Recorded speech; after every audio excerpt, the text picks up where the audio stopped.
Hello বন্ধুরা, good night. দেখো, আমাদের এইখানে পাড়াতেই ছোট্ট একটা মেলা বসেছে, খুবই ছোট্ট। বৃষ্টির জন্য মেলাটা খুব বেশি ভালো করে বসতেও পারেনি। একটা মাঠের মধ্যে ছোট করে মেলা বসেছে, কিন্তু তাই আনন্দ। বাচ্চারা আজকে রবিবার দিন, সবাই একটুখানি মেলায় যাবে, একটুখানি গাড়ি চড়বে, একটু খেলনা কিনবে, এইটুকুই তো আনন্দ। তো আমার ছেলে বায়না করছিল, ওকে নিয়ে গেলাম একটু মেলা দেখতে।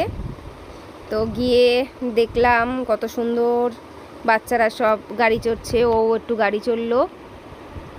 আর তারপরে আবার বলল যে মা চলো একটু খেলনার দোকানে যাই। খেলনার দোকানে নিয়ে গেলাম, সেখানে একটু খেলনা কিনলো।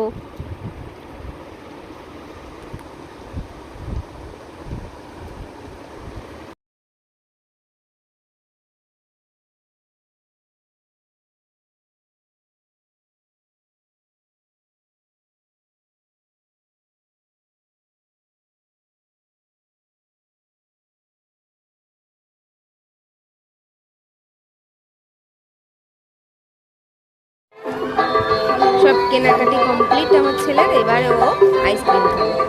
ও মেলায় গেলেই, ঘুরতে বেরোলেই ওর একটা আইসক্রিম চাই। তো নাও, কিনলাম একটা আইসক্রিম, কিনে দিলাম। তারপরে আমরা বাড়ি চলে আসলাম। টাটা।